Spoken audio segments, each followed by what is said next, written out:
Hey everyone, my name is Tom Kraz. Welcome to my channel. Today I'm going to do a video about a NiftyCASE. So I got me a NiftyCASE in order to start my eurorack journey. So in order to do eurorack you need a case. And why did I pick a NiftyCASE? So I picked a NiftyCASE for a number of reasons.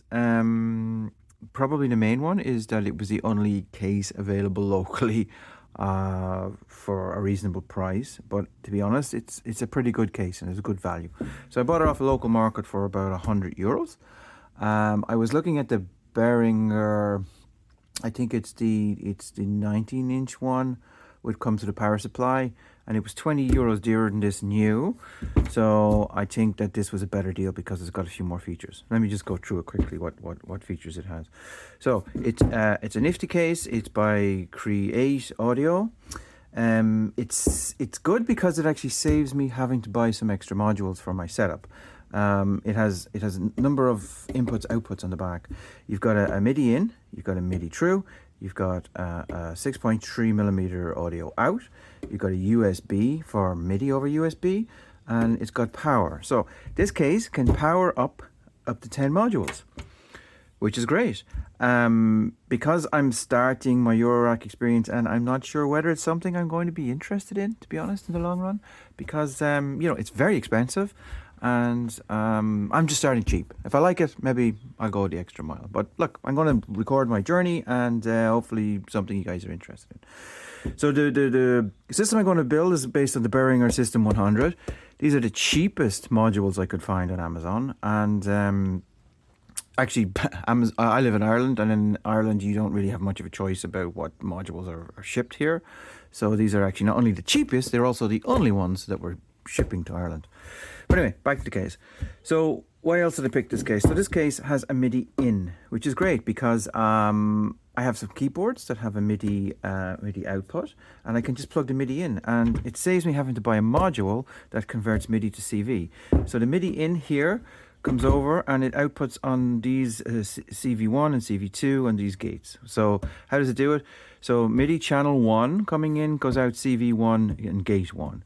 MIDI channel 2 coming in through the MIDI in goes out CV2 and gate 2. Now if you send something in through MIDI channel 3, it actually will come out all of them, all 4 of them, which is pretty cool. And also, if you use MIDI channel 10, and for those of you that have a Turia BeatStep Pro, MIDI channel 10 is the drum MIDI channel. These can actually be used as drum triggers. So the first 5 can trigger drums.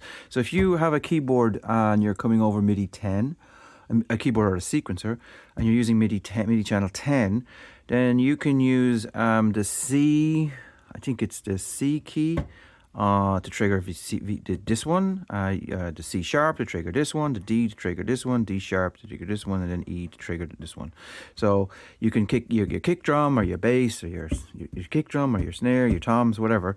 You can use these first 5 chords for that. It also got a mod. This works out with the mod wheel. So when you have a MIDI in and the keyboard has a mod wheel, then you can modulate it with this. And then you have a clock. I believe this is related to the MIDI clock. I need to do a little bit of testing on this. It says it triggers once every 8 note based on the MIDI in, but I guess this means that the MIDI device you're plugging in, something like a BeatStep Pro, has to have a clock, but that's something I need to check. And one of the other cool features is it has two ports here, 2 3.5mm ports here. It says 2 out. What does that mean? It's going straight to this 6.3mm out, and that means it's like a mini mixer. Now there's no attenuation or anything going on.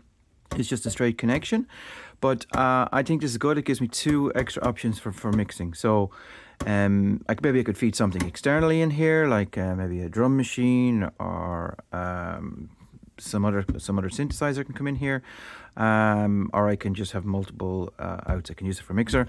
I have a VCA that I will use in my final setup here, which has got 3 ins. So between these 3 ins and these 2 ins, I guess I can come up with a solution that doesn't require me to purchase a mixer. So I don't have to buy a mixer, and I don't have to buy a MIDI to CV converter.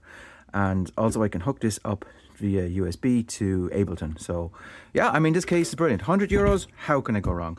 I wired it up last night and checked it, and it's working fine. Unfortunately, this thing comes new, I believe. Looking at some YouTube videos, it comes with blank panels.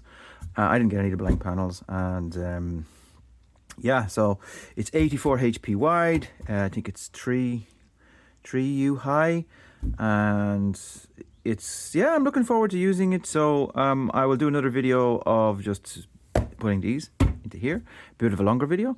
And if you get any value out of this, guys, please like and subscribe. It helps me, helps the channel grow, it helps YouTube algorithms. And yeah, okay, I'll catch you all in the next video. Thank you very much. Bye bye.